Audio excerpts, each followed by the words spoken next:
Do I need to put it in present mode? No, you shouldn't have to unless you want to, but there's probably not that many slides that it'll make a difference. No, I just didn't know if it was big enough. Well, go ahead and bring it up and we'll let you know. There. That's big. Okay. No. So my thought is that I would have a project-based thesis with basically to create a manual about web accessibility for higher education website editors and contributors.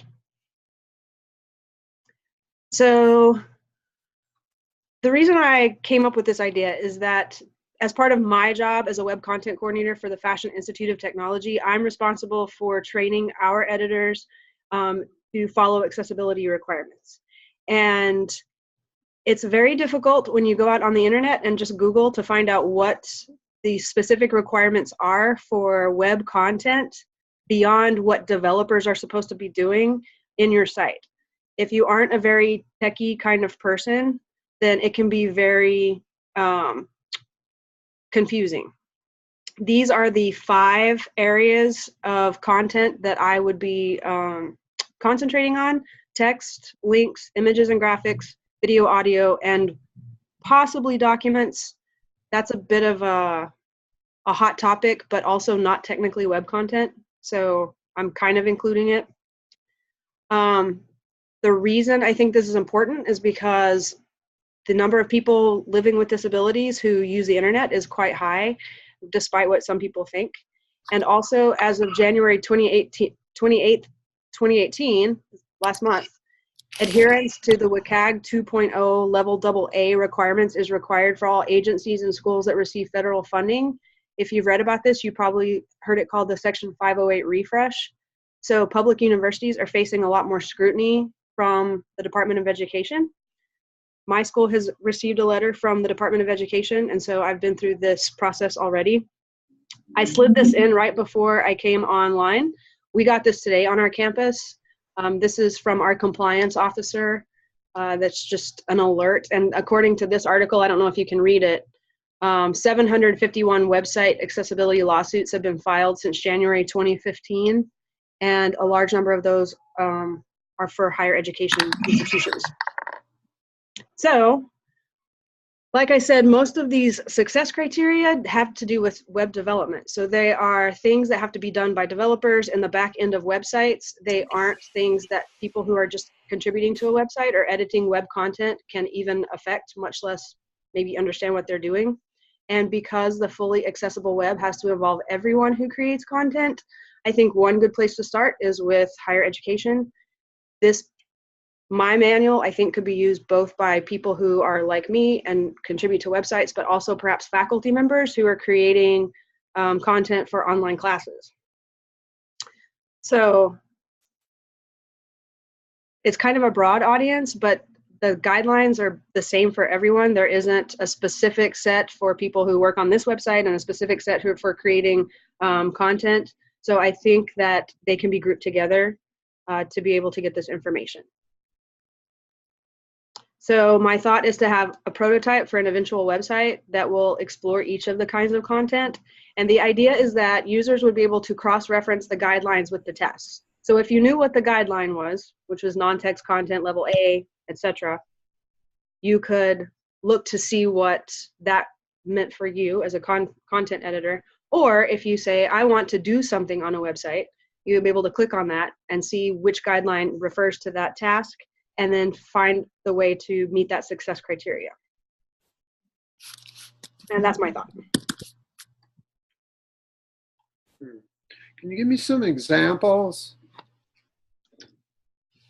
of, on a website, what sort of issues come up? So, I can, Russ. I'm taking a kind of interest in this because we're actually dealing with this on our campus. I'm the chair of the technology committee right now, and our distance learning coordinator, Rich, is trying to is asking for funds to purchase a add-on for Blackboard to search all the course content and identify courses content that is out of compliance for accessibility. So I don't think that was mine. Sorry, I live in New York City. It's okay. It's loud. Yeah.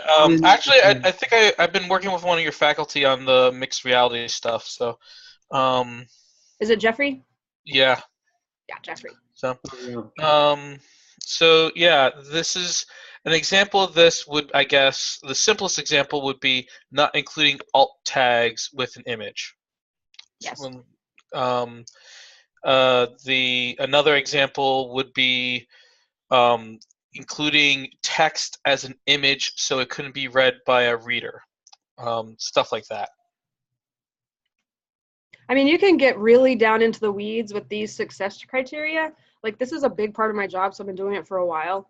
And some of the things that would allow your site to be accessible are things that I manage about 200 people who are editing on the website, and I simply could not ask them to do these things. Yeah. But there are a lot of things I can ask them to do. And so for one is to add alt text to their images. One is to describe a diagram if you put it on your website. Another thing is to make sure if you have an audio file that it has a transcript. So some of these things are I won't say they're easy because sometimes it's hard to get a transcript and it can be very tedious to do some of these things, but even just explaining why.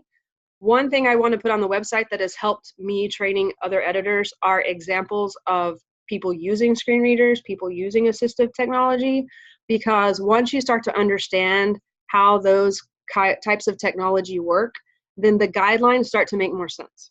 And it's not just a list of, imperatives, or it's not just being given a list of rules and say you have to follow all these rules. So a lot of it is about the intent and the impact of the content, and putting yourself, using your imagination to put yourself in the shoes of someone who can't see your page or can't hear your video. And so it kind of all works together.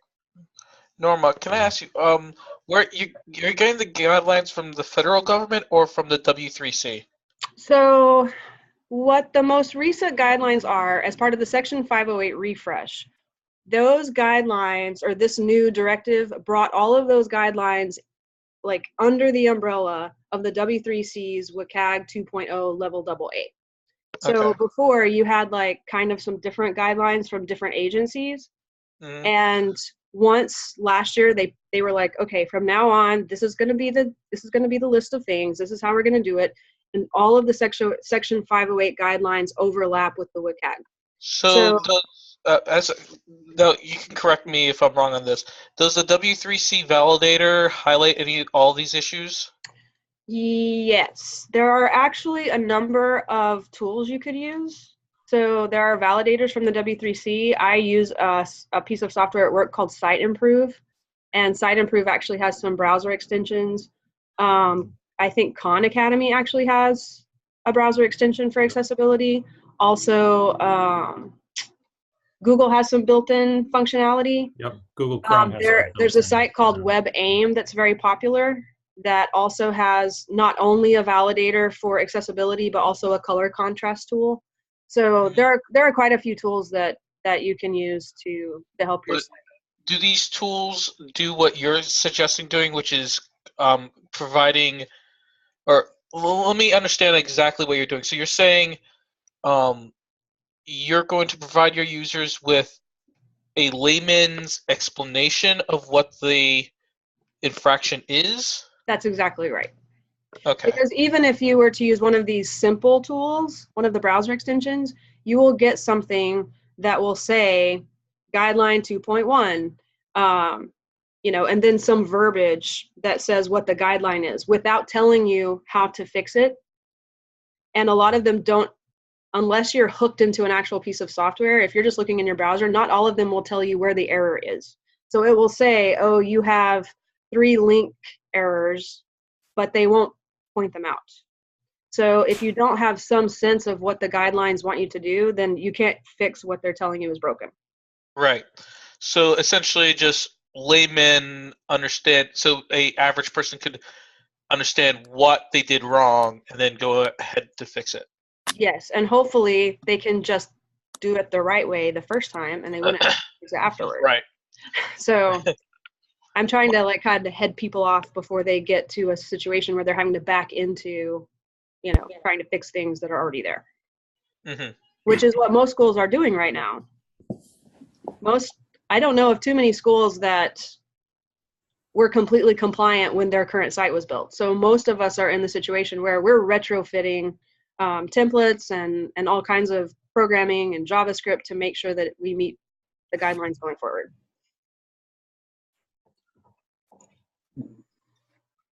But I will say the Section 508 guidelines do extend to other kinds of web content that relate to higher education. So for example, the information you send out to prospective employees has to be compliant. Anything that goes to a prospective student or a current student has to be compliant. So it kind of trickles out all the way, like even into your social media and the color contrast you use on printed materials. So they're pretty extensive. I'm not going that far, obviously, but once you kind of understand the basic guidelines, you're in a much better position to have to do all of those things later if it comes to that.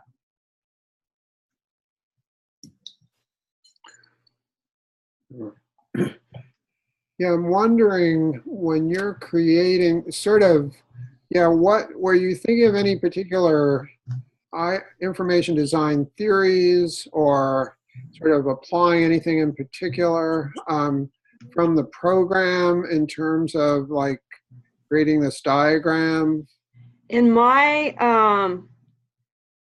during one of my classes, I came across a theory that we didn't use, but that I remembered, which was the ARCS theory, which I have it over here.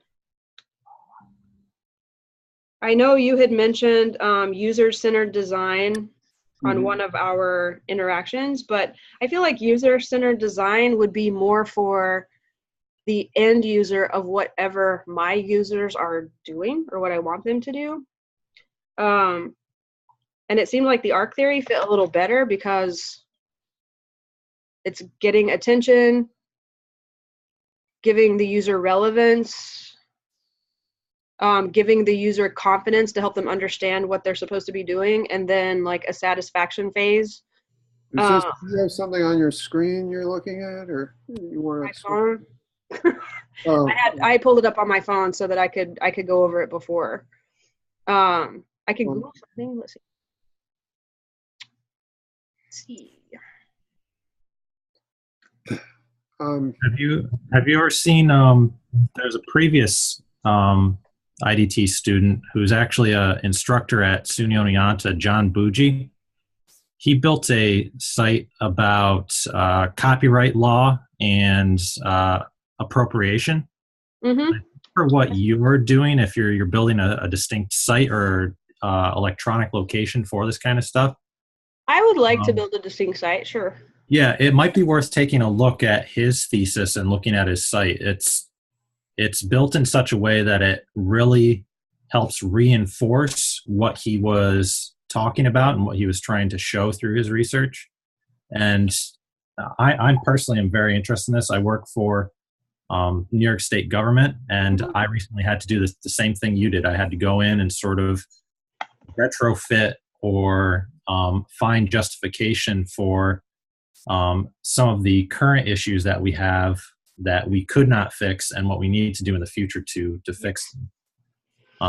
And similarly, like what you're doing with your thesis is I'm going to eventually be working on documentation for our content creators to help them be more compliant in the information and the content that they're providing through essentially it's Office 365 and SharePoint users with sites, how to help them be more aware and more empathetic to users that need these type of affordances for accessibility.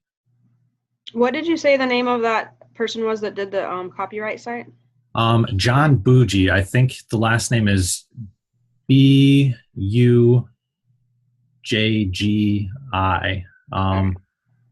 But I think if you look back through, I believe his thesis was 2014, 2015, somewhere's in there. All right. But yeah, if you just look for copyright and appropriation, you should be able to locate it in the thesis archive. I will look for that, definitely.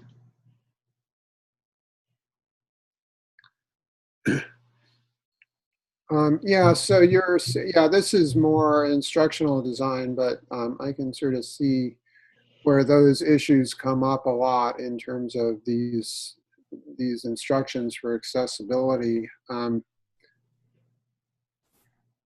I mean, what I'm proposing is a kind of online learning, but really it's for people who are doing things, creating content for another layer of user. Yeah, I would say that it's more of something. It's information on demand, Russ, is what I think is kind of. Is that? Am I getting that right, Norma? No, I think that's right. So, like, you know how a user can, mouse over something they don't understand and get a tooltip or a definition or like some sort of hyperlink or explanation. So Norma wants to deliver a layman explanation of what the guidelines for accessibility are, so then the user can better adjust their content. And I'm struggling. I'm trying to think of what information theory from my would fit this, and I'm struggling to find. So I think this ARCS model might be something to look into. I can't think of anything off the top of my head that, other than just, it's basically she's dealing with the issue of the guidelines being written in a extremely dense, almost legalese type of language. And so I might even suggest looking into language theory and communication theory in general, as opposed to social technical theory.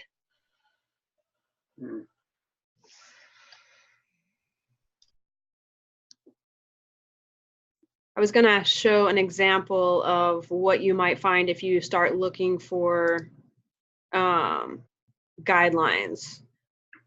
And even the W3C has a couple of different sites to find them. But basically, if you're like, oh, text alternatives, non-text content, and then you start to not only find what they want you to do, but then you start getting into all these lists and failures. Like no editor I know of is ever going to know, like I don't teach anything about ARIA tags to a layperson or Flash. They're not going to be able to look at this and be like, oh, my alternative for situation B is one of these things. So they're all kind of like that. And every guideline has success and failures. And while there aren't that many guidelines, if you just look through here, there aren't that many. Every single one has multiple levels, multiple success criteria, multiple techniques and failures. So it's very difficult. I went looking for something like what I want to create when I started retraining our users last year, and I couldn't find it. So I wrote the curriculum that I've been using with my own editors, and that's sort of that was sort of the impetus for me to think, well, maybe this is something that not only I could use, but other people could use too, because certainly there are more people in this boat than just FIT.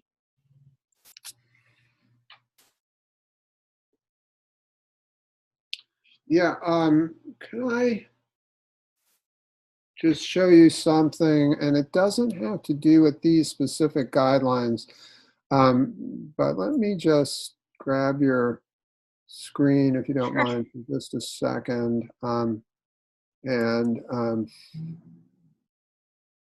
just now, and so it sounds like part of what you're working toward is something that sort of condenses and explains in such a way that's easier to digest and make sense of than what's out there right now in this.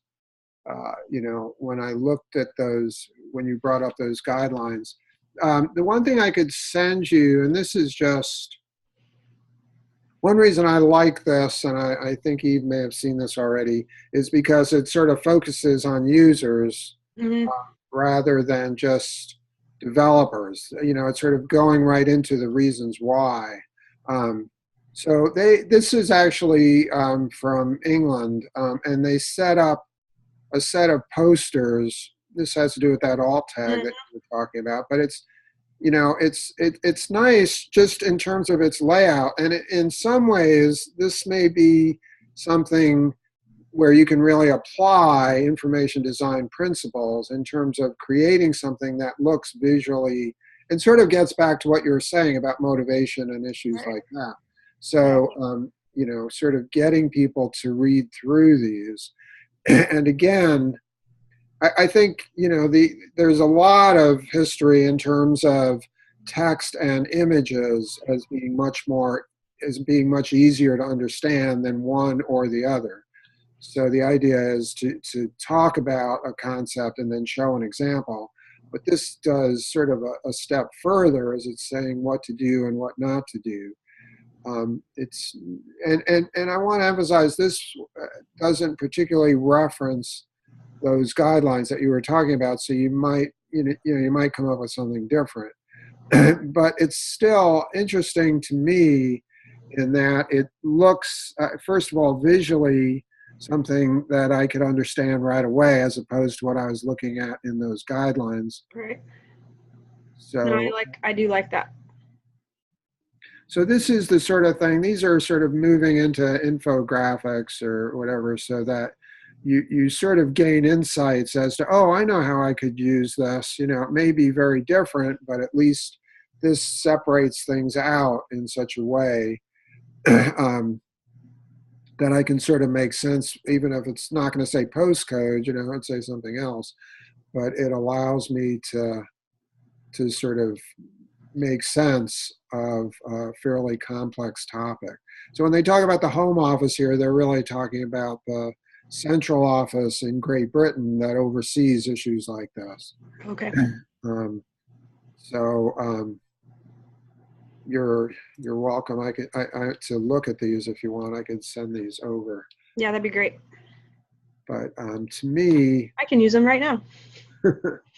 Yeah, they're sort of, we're going through this, and Dr. Usel was just talking about it, that, we need to really show not just that we're doing what's specifically required, but that we're really thinking about it, at least in my opinion. You really got to have a reason for it and a sort of sense that it's important, I feel really passionate about it now. Last fall, I got a certification in core competencies for accessibility. But the more I learn about it, the more it's very clear that for the web to be accessible, we have to include a lot more people than just the developers writing code behind websites. It takes everyone being involved. And a lot of people don't really understand what it even means or why. Mm-hmm. I mean, you could also reference the TED Talk by Tim Berners-Lee on the semantic web. Mm-hmm. That's the whole point behind the semantic web, is to make it more intelligible for computers, but also for us, so that we know we have more context for data. Yes.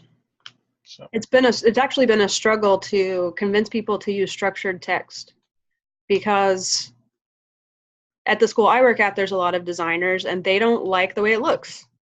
And there are ways to make it look better, but you have to have the structure before you can start layering that on top of it, because the structure is what's important, not so much whether your H2 tag is bold or not.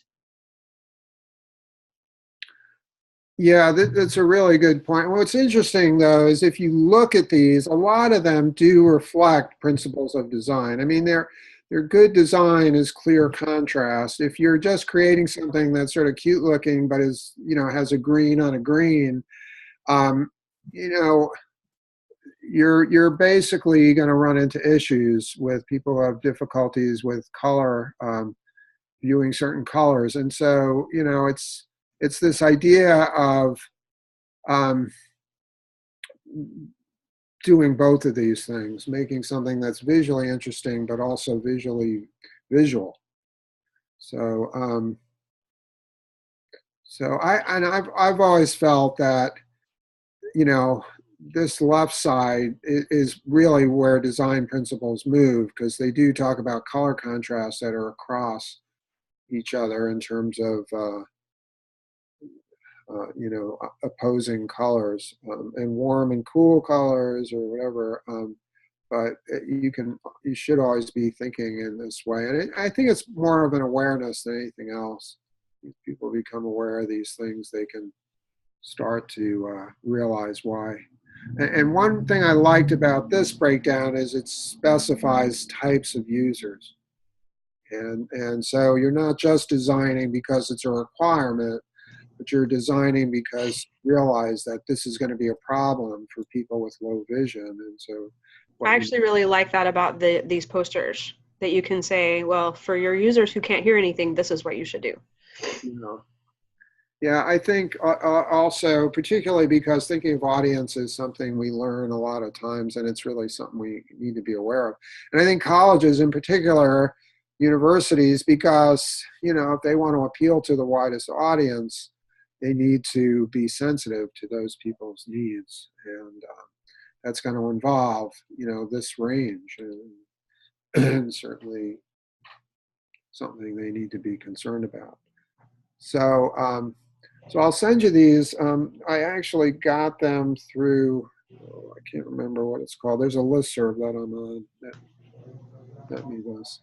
But I will I'll send this over. What's interesting about this is you can start thinking about how you want to design, what you're doing, and it allows you to start thinking, this to me is a perfect sort of information design project. I mean, it's not spectacular. It doesn't particularly have a lot of movement and color, and but it does its job, and it makes you realize. So you may want to break it up a little different depending on how the guidelines break things up. You may want to include some different issues, but it sort of gives you a starting point on how you may want to create something that's visually interesting. So I will, I can't remember what my link was that I got this, but I'll just send it to you. Okay. Maybe I'll even post it in the library of resources. It might even be in the library of resources. I think it is. You know what? You might be right. I think I put something. I looked in that folder just today, but I didn't click on everything. But I'll look there first. Yeah, I wouldn't be surprised if it's there, because I know a number of people are, and it's just something we're really becoming more and more concerned about in the program, because our program is information design. So I'm really interested in your project. I think it's a great one, and I think it's something a lot of schools are becoming more and more sensitive to. We have been really for years. I know this has come up in the past, but it's also timely because it's because of these new guidelines. I think the government just putting a deadline on those Section 508 rules was actually more helpful than hurtful, because for so long you could have said, well, we're following these guidelines, but not these guidelines. The Title III ADA rules aren't clear. So at least with the Section 508 refresh, now we have a specific set of rules to follow. They are the established WCAG rules that are very baked into all kinds of international law. And we had a deadline. So those kinds of things make it a lot easier to get your executive buy-in, to kind of light a fire under people on your campuses. And I think it benefited us overall to have those two things come together. Good. Yeah, and I think it gives you a real purpose in terms of that people are going to want to see this and see it as soon as possible. So it's sort of timely. And it gives you a focus too. You can't cover everything for everyone. And you may even want to say, you know what, I'm going to cover one section in terms of doing it at this level, that you see. And maybe we'll get a team of people, or maybe we'll, I'll spend next year, after the thesis is done, doing other sections, because I didn't see the overall length of that, but it might start getting unwieldy, and you'll probably get a sense as you're working through one section what seems appropriate, and what tools can I use, to make this look good and work. And and so it sort of becomes a prototype, something that's a component, does it well, and now you can think of it in a larger context as you expand out, which may not be part of your thesis, but part of your job or something. Right. Some student TAs to help with or whatever. So Norma, did you have readers in mind? I didn't. I suggested Dr. Stam only because I had her last semester for my the research methods, and my literature review and annotated bibliography is centered around this project, so she's familiar with it. But I am open to having anyone who, if you're interested, I would be totally happy to have you. Well, I'm not too sure about myself. I mean, I'm familiar with the subject matter, but I don't know if I have enough time. Russ, are we allowing? Is Anna doing any readings? Anna Joffrey? Yes, she is. Yeah, she is. I know she's doing one with Ferguson, John, I think it is. And so, yeah, she's not going to do a lot because she's partly doing a research grant. But yeah, I would. Since she's doing web design, do you think she should be interested in this? Oh, that's true. Yeah, she's teaching that this semester, I think, or last semester. Yeah, I would, Norma, I would send a shout out to Anna Joffrey. You'll see she's, I think I listed her. You may want to look a little bit into her background. It's Joffre, and you should be able to get her email. All right. If you need another reader, I'll consider it. Just let me know. But I mean, we're trying to spread out the load. So I should send an email to her about reading. How many readers do I need? Usually we have a primary and a secondary.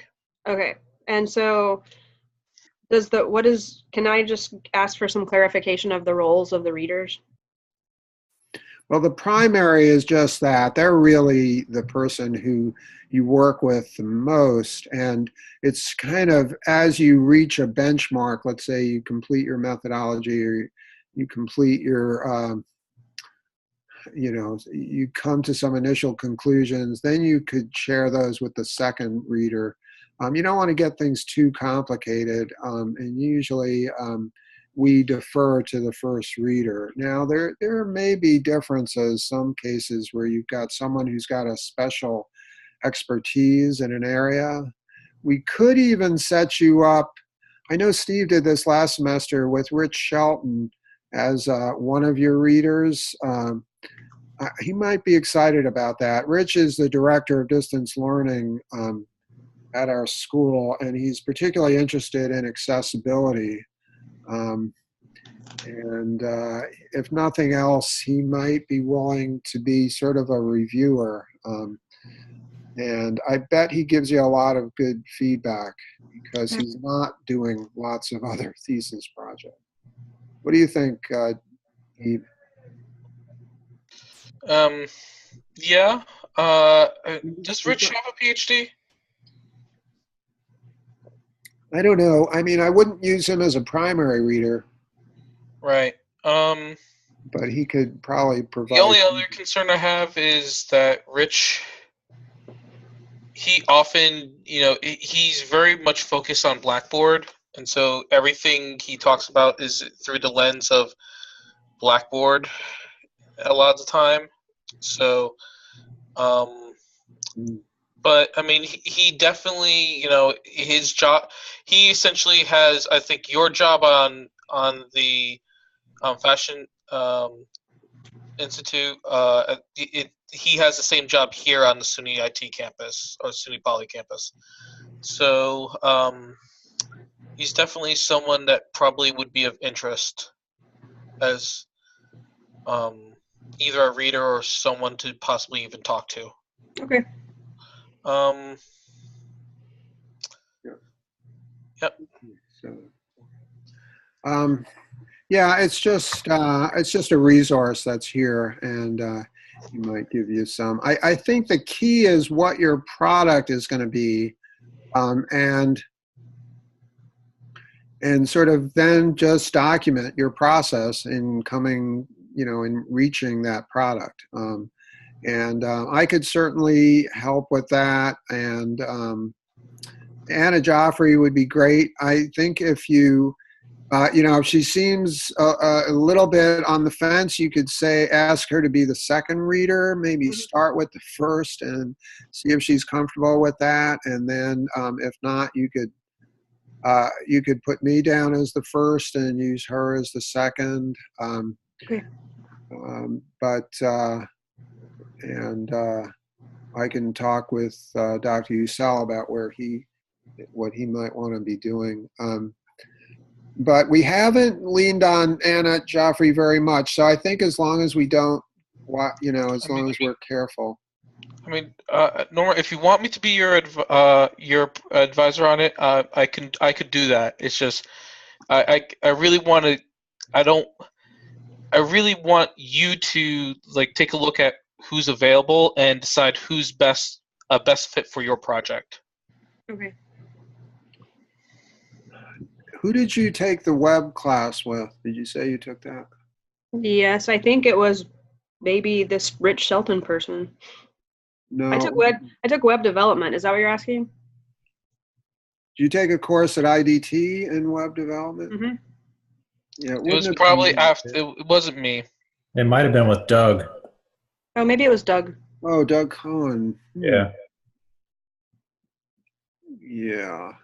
Well, he's not on the faculty, so it'd be tough to lean on him.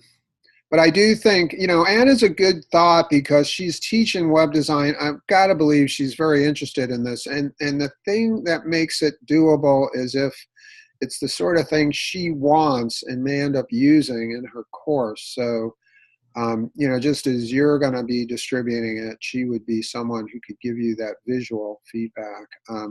I'm happy to talk to her. Yeah, talk with her, and you've got Dr. Usel right here. So, and he's taught web design. So I think you've got a good set of resources there. So if you have you talked to Dr. Stam about it at all? Not in terms of this class, only in terms, we had a discussion about it last semester.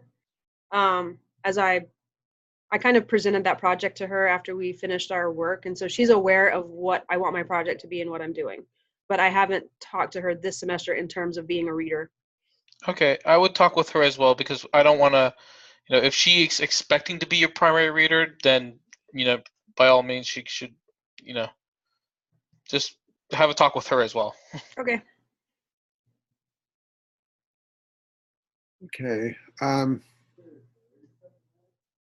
Do we want to move on?